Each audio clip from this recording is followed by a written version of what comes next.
What it do? Bedtime crew. Hey man, listen, today I am here with a tier list like the good old days. We're going to be ranking UFC fighters that I would accept losing to. So if they're up in the S and the A tier, I wouldn't be too hurt by it. Like, obviously you don't want to lose as a fighter, but if I lost to these guys, I feel like it wouldn't be that big of a deal. I would be okay with it. They would be quite respectful. If they're down in the C and the D tier, I would be reconsidering my career. I'd be sick to my stomach is really what I'm thinking. So hopefully that makes sense. I think you guys will understand this as we go on. I'm excited about this one, dude. Let's get into this, man. First guy I'm going to throw on the tier list. We've got a guy that's fighting this weekend, and honestly, bro, I'm throwing Ian Machado Gary in the C tier because, listen, I don't think I'm going to get, fucked up too badly. It'll probably be a decision. But the thing about Ian Gary is, he's good and he's skillful and he's undefeated, so I'm not putting him in the D tier. It's perfectly fine to lose to an undefeated guy, but I just know that he'd get on. I fucking dominated Bedtime MMA. I went out there, completely outstruck him, outgrappled him. I proved how amazing I am, and it's just I would never want to be standing in the cage hearing that shit. That would piss me the fuck off if I was standing in the cage and I just heard on them, I just went out there and absolutely dominated one of the best YouTubers. Fuck you, bro. I'm not standing there and taking that, bro. I'm throwing hands. So, Ian Gary is talented. He's skillful. I'm not going to put him in the D tier because it's acceptable to lose to somebody of this caliber. But for me, it's the personality. It would keep me awake at night, dude. I would wake up and be like, how the fuck did I lose to that guy? So I'm going to throw Ian Gary in the C tier. All right. Moving on, though, I'm going to give you a good example of a fighter that, he's a good dude. I'm throwing Arnold Allen in the A tier, man. I feel like Arnold Allen, he will, he's not in the S tier because I feel like if Arnold Allen wins, it's either by close 29-28 decision, or he's coming at me to fucking knock my head off, you know what I mean? So those are the outcomes, but Arnold Allen's a respectful guy. I'm probably not even going to understand what the fuck he's saying. He's probably going to be too nervous to come up to me after the fight. He's going, good fight. Yeah, it's a good fight. Yeah. How you doing, mate? You're good. Yeah, mate, good fight. Yeah, you got me some good kicks, and yeah, mate, yeah, you did good. Yeah, can we get a picture? You know what I mean? It'd be fine. It'd be nice. I'd feel kind of alpha. I'd be like, yeah, it's all good, man. Thanks, bro. Good job. Congrats, bro. So I feel like Arnold Allen would be a very respectful guy. No problem losing to the GOAT, Arnold Almighty Allen, future featherweight champion. I'm going to throw him in the A tier. I feel like he's a good guy. He might brutalize me a little bit, pause. So I'm not going to put him in the S tier, but I'll put him in the A tier. All right. This next one, bro. Anthony Smith. If I lose to Anthony Smith, I'm done. Don't come to school tomorrow, bro. If I lose to Anthony Smith, don't come to the Apex tomorrow, bro. That's all I'm going to say, dude. I'm up in the switch, bro. Dude, if I lose to Anthony Smith, I'm done. I'm retiring on the spot. Hell no, bro. Hell no, dude. Because I'm never going to hear the fucking end of it. It's probably via accidental submission or TK, accidental, perennial nerve kick, which will piss me off even more. And then I have to hear Anthony Smith's post-fight. There's just levels to this. That dude, I'm getting mad, and I didn't actually lose to Anthony Smith. So I know for a fact if I did, I would be fucking livid. I would be sick to my stomach. My head would be hurting. I would be fucking mad. I'm throwing Anthony Smith in the D tier, bro. Because again, he's gonna get. There's levels to this. Dude, fuck off, bro. I'm throwing him in the D tier. All right, moving on. This is another guy that I'm not gonna say I would be winning and then get fluked. But I'm just saying it's Roman Dolidze. So do with that what you will. I'm not saying I'd get fluked submissioned by Roman Dolidze. I'm just saying it's entirely possible. It's entirely possible. The thing about Dolidze that's not as bad as Smith is Dolidze does have power. He is decently skillful. He's a very high level grappler. His grappling is no joke. I think any UFC fighter would be in a struggle if they tried to grapple with Roman Dolidze. The only thing for me is just his reputation as this fluky flukester, partially from me and other YouTubers, the way that we talk about him, as well as just the way that he fights. He's losing to Jack Hermanson, clearly throws up a fucking STF like John Cena. You know what I mean? So I think Roman Dolidze, he's not as bad as losing to Smith, but I feel like it's more the way I would lose would piss me off. Yeah, I feel like I'm the type of guy. If I went in there and I was like doing good and then got submitted, I'd be heated, bro. You know what I mean? Even though Dolidze seems like a respectful enough guy, you know, he likes to hike in the mountains, I'm throwing him in the C tier. I don't think I'd be too happy about it, okay? Now, this next guy, he's part of the reason I made this video. Okay, because he is a very beloved MMA fighter. He's one of this phenomenon is why my channel started up. I'm throwing Dustin Poirier in the B tier because he has gotten better, but I did make a video on how he's such a salty winner and it pisses me off. Dude, Dustin Poirier, first and foremost, he's in the B tier because losing to Dustin Poirier is completely acceptable. One of the greatest lightweights of all time. He probably will beat the fuck out of me like how I beat up my bro when the Huz asked who's stronger, you know what I mean? Like that is one aspect of it. Like he beats people up not like they stole something, but more like how I attack the Walmart greeter when I ask for help with my groceries. You know what I'm saying? Like that's just the type of energy he's bringing to the fight. That's one thing, okay? Losing to Dustin Poirier, not that bad. It's in the B tier. The reason he's not in the A or the S tier, despite the fact he's very beloved as a fighter, is because when this fucking guy loses, oh my God, you know, respects to the guy, you know, respects to the man, you know, this guy's a legend of the game, you know, he's got a good team, good family, you know, respects to the guy, you know, the best is blessed, dude, you know, good shit, dude. But when he fucking wins, hey, don't count them chickens, bedtime. Hey, you gonna beat me? You gonna fight Gaethje next? Yeah, you're on the right track, kid. Keep your head up. Yeah. Look, the better guy won tonight. The better guy won. This is my house. The better guy won tonight. I cannot stand that shit, dude. Poirier was such a salty winner in some of his fights, dude. He's gotten better at it with age. He's gotten more humble, but yeah, dude, I'm not dealing with prime Poirier screaming and stomping around after beating me by decision. I'm not doing that. That is like, yeah, he's very skillful. I'm not going to put him in the C or the D tier, but fuck, man, the salty Poirier, like real ones know exactly what I'm talking about. I'm going to put him in the B tier, all right?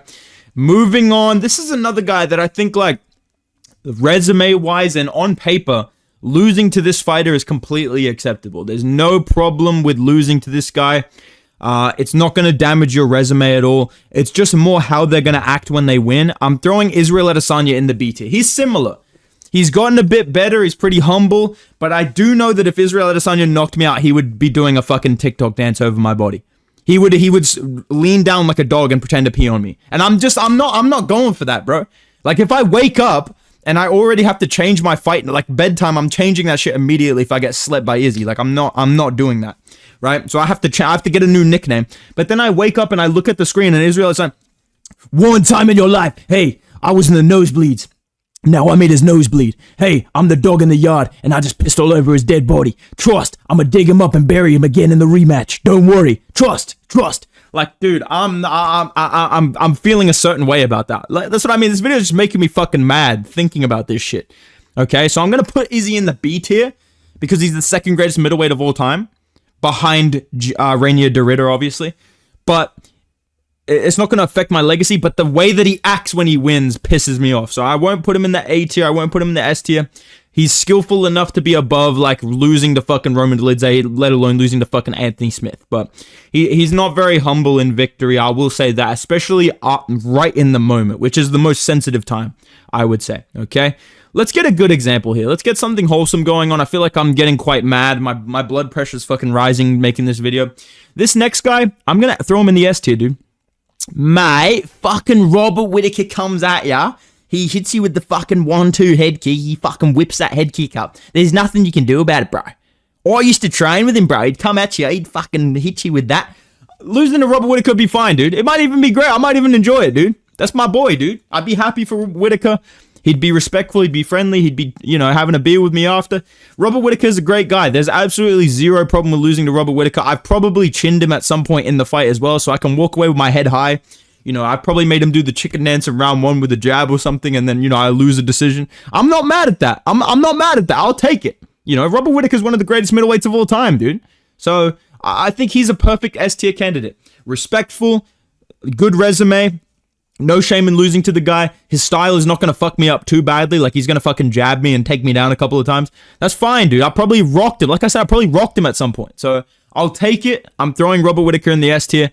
great sportsman, great example of what it means to be a respectful in victory. I would say Rob Whittaker fits that bill greatly. Speaking of being respectful after a fight, I'm gonna throw Jamahal Hill in the D tier, bro. I would be sick to my fucking stomach if Jamahal Hill chinned me, bro. I'd be sick to my fucking stomach if I woke up and I checked Twitter the next day. I'm just trying to get over the fight. I'm trying to get up and just, have a good day. Maybe go get a coffee, go to the beach or something. Just try and get my mind off it. And I check Instagram. Statistically speaking, I'm the greatest light heavyweight of all time. You guys seen what I did to Bedtime MMA. I put him out cold. I colded Bedtime MMA. I folded him. And there's like 20 fucking replays of it. Like, dude, I do not need to see that shit. Because it's one thing to get chinned by Jamahal Hill. It's another thing to never hear the fucking end of it. And this guy's going on a rant and rambling and shit. Plus, the other fucking damaging effect of this is, say he chins me, right? That's a big win for Jamahal Hill. That's probably the biggest win on his resume. He chins Bedtime MMA. He gets a rematch with Alex Pereira. He gets chinned again by Pereira. And now people are going to be like, bro, how did this guy lose to Jamahal Hill? This guy lost. Isn't this the guy that lost to fucking Alex Pereira's son? Fuck that. Fuck that. Salty after he wins. 20 camera angles on Instagram will probably make me age worse. Like, make the win over me age badly. Or my loss to him age badly is what I mean. I'm not doing it, bro. I'm throwing him in the D tier, okay? And while I'm down here in the D tier, I'm going to throw another guy on here that I would have literally, bro, I don't know how else to say this other than I would up the switch, bro. Mario Bautista. If Mario Bautista beats me and holds me against the fence, I'm fucking raging, bro. I'm knocking out Joe Rogan. I'm putting fucking Dana White in a headlock just to kind of regain some aura. I'm getting mad thinking about this, dude. Because I know for a fact that it would be a robbery. And I'm just not accepting that. And this guy, the way this guy was talking after the Jose Aldo fight as well, pisses me off. You know what I mean, dude? You know how fucking annoying it must be to lose a fight via being held against a wall? Like, what do you do? Like, what kind of fucking fight style is that to hold someone against the fucking fence, dude? Fight like a real man, like Bilal Muhammad, okay, dude? Like Neil Magny. Fight like a real soldier, alright, dude? Fight like a real fucking warrior. Alright, dude? Mario Bautista's going in the D tier. I would be absolutely livid, sick to my stomach, deleting my fucking Twitter if I lost to Mario Bautista. Okay, dude? Let's get positive again, man. Let's get back to positivity, guys. Charles Oliveira's S tier. I thank you so much. I biggest champion. The champion has a name is Charles Oliveira, brother. Charles Oliveira is probably putting an arm around me. He's probably picking me up. He's giving me hugs. You know what I mean? This sounds like a great time, dude. You know what I mean? You lose to Charles Oliveira, you're getting a nice hug. He's gonna fucking, hold your hand up. He's gonna shake your team's hands. Like, dude, Charles Oliveira is a great guy. He's a respectful guy. I'm not just saying this because I'm literally Charles Oliveira. Charles Oliveira is S tier. He's the perfect example of what I think would be like, oh yeah, it's no biggie, dude. I lost to one of the best lightweights of all time. He's a super nice guy. I'm happy for him. You know what I mean, dude? So Charles Oliveira, I don't really have to explain that. I think we would all be totally okay losing to Charles Oliveira. We're gonna throw him in the S tier. All right, boys. And right alongside him, dude, I'm throwing Islam Makhachev, bro. Islam Makhachev, this guy's a very respectful guy. That's a real thing. There's something to that. I think Makhachev's exactly the same. I feel like Makhachev would be such a bro after the fight. I might even get to meet Khabib. Hey, brother, good fight. I'm sorry, I didn't mean to turn him into Shamil, dude. Let me retry that again. Hold on, let me edit that part out. Because Khabib would... Brother, you bring good fight. Hey, respects. Every time I say hey, I feel the Shamil smile crossing my lips, but I'm keeping it to Khabib. Khabib would be cool. Islam would be cool. I feel like I've seen enough of these guys to know that Islam and Charles, losing to either of these two in the lightweight division, you're going to get a nice hug. You're going to get some respect. They're going to probably offer you to come train with them. You're going to get a cool photo with them after.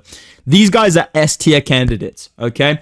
Now, I only have a couple of people left, and they're not really that bad. There's a couple of people that I think would piss me off with their style, and one of those people, Derrick Lewis, dude. Derrick Lewis, look at this guy's fucking face, dude. Derrick Lewis, we all love Derrick Lewis, but think about it if you were that's my number one point here. If I lose to Derrick Lewis, I have to look myself in the mirror and go, damn, I am a blob. Damn, I am a fucking NPC in the heavyweight division, aren't I? You know what I mean? Like, bro, I just know at that point, like, the second that happens to me, unless I'm Curtis Blades and I just get fluked, right? If I go out there and I genuinely lose to Derrick Lewis, and he's the red corner, I come out and I just go, bro, I'm actually a blob. Like, I just got to accept that. You know, that's number one. Number two, this guy's disrespectful as fuck when he wins. I love Derrick Lewis. My balls was hot. This guy takes his pants off. This guy's dancing over you. This guy's doing the fucking humping the ground. Like, bro, if I wake up to that, bro, nah, dude. And the thing about Derrick Lewis's style as well, like I said before with Curtis Blades, I'm probably winning this fight and then I get chinned brutally, put on a fucking UFC Instagram highlight reel for 20 million people. There goes all my fucking, there goes all my respect in the MMA world. You know what I'm saying? I'm the guy in the background waking up when Derrick Lewis took his pants off. You know, Joe Rogan's probably he took his pants off. He's not supposed to do that. That's making me mad. This is all making me fucking mad, dude. So yeah, I'm throwing Derrick Lewis in the D tier. Definitely not a guy I'm trying to lose to. One guy I would happily lose to, especially right now, dude, Max Holloway. Max Holloway, if you need a bounce back fight, you want to, hey, listen, brother, October 26th, we're going to find out. You need a bounce back? Hit me up, bro. I will gladly get 50-45 by my boy Maximus Holloway. The reason he's not in the S tier, you may be a bit confused because I feel like we all love Max Holloway as much as we love Islam and Charles and Robert Whittaker and guys like that. I do think Max Holloway emoting on me and schooling me and probably setting a fucking significant strike record would piss me off just a little bit, just a tiny bit. I mean, I'm not going to hold it against him. He's Max Holloway. We love him. But I will be a little bit upset by that. It's probably not going to feel too good. So I think the way that he fights is a little bit disrespectful. Like if he starts teaching me how to block punches, it's part of the storyline, I guess, dude. You know what I'm saying? But like that's a little bit disrespectful. I'll put him in that A tier for that. But all in all, he's definitely a guy I would be okay losing to. He seems very respectful, especially after the fight. So I'll throw Max in the A tier because I think the fight itself wouldn't be too respectful, but aftermath would be. So I'm going to put him in the A tier, all right? Now, there's two people left to talk about. One of them, I despised the way that they fight, and I think I would be really fucking mad if I lost to him. The other guy would happily lose to this guy any day, all right? First one we're going to talk about, Merab. This guy's face pisses me off more and more every day. Number one reason I'd be mad is because I'd be standing in the cage waiting to give my explanation of why I lost to this fucking guy that fails takedowns as a fighting style. I'd be waiting for the mic. I'd be standing there kind of, dramatically, just kind of waiting, like kind of wandering through the thing. I'd say sorry to Dana White or some shit because he probably wanted me to win instead of this fucking guy. Merab, hey, guys, I'm so happy, guys. Guys, I work and I come over here for this fight. And I'm very happy, guys. And my next fight. And what do you think about fighting Umar Nurmagomedov next? Guys, I'm just so happy. I want to do a rematch with this guy. Bedtime MMA, good fighter. And we're gonna do rematch in Ramadan, guys. This is my next fight. So that's number one. I have to sit through the fucking yap fest. Number two, like I said, this guy's spamming fucking takedowns against me. Okay, I'm gonna feel borderline assaulted. You know what I mean? By the way that this guy fights. I'm going to be mad at myself because I'm just standing there defending takedown. It's like fighting your mate in UFC 5 that has the most bullshit fucking style. Like a guy that just spams elbows. You know who you are. You know what I mean? People like that, dude. That I would be like rage quitting in real life. I'd just be like, oh, fuck, can we just end this? And this guy won't even fucking finish me. Pause. This guy won't even finish me. So I'll be standing there like, man, fuck this, dude. This guy literally just will not get off me. He's like hugging my fucking legs, dude. He's kneeing my thigh. I can't even like give my neck up in a choke and get submitted because this guy's not going to finish me. So I have to sit there for 25 minutes defending fucking takedowns. And then I have to sit there for another 25 minutes listening to this guy after the fact talk about me not defending fucking takedowns. And then I have to check Twitter and people are like, dude, Merab's just a genius, man. Dude, Merab's game plan was fucking genius, bro. The way that he fucking went head first into the knee was crazy, man. This guy's a genius. I'm sorry, dude. But yeah, I'm putting Merab in the C tier. The only reason he's not D tier is because he's a UFC champion. So it's not that bad for my resume losing to Merab. All right. Now, this last guy, I'm going to throw him in the S tier. And listen, dude, I don't want people to hate on me on this. Don't comment about this. Don't say anything. JDM, bro. It would be selfish for me not to lose to JDM, considering all the I consider this guy a future champion. Same with Belal Muhammad. It would be selfish for me to not lose to my GOAT, JDM or Belal Muhammad. I'm gonna throw him in the S tier. I mean, dude, there's no shame in losing to the greatest welterweight on planet Earth. You know what I mean, dude? So, but listen, man, this is my list. There's a million people I could fucking throw in here, but I wanted to make some funny examples of people that I've definitely considered like. Or made observations of what they're like after they win. But yeah, let me know what you think down below. Who would you absolutely refuse to lose to in the UFC? Who would you be okay losing to? Let me know in the comments down below. Drop a like on the video, subscribe to the channel. Thank you guys for 58,000 subscribers. That's fucking crazy. I want to see if we can get 60k before the end of the year. That'd be insane. But yeah, thank you guys for all the support. I will see you guys in the next video, man. Goodbye.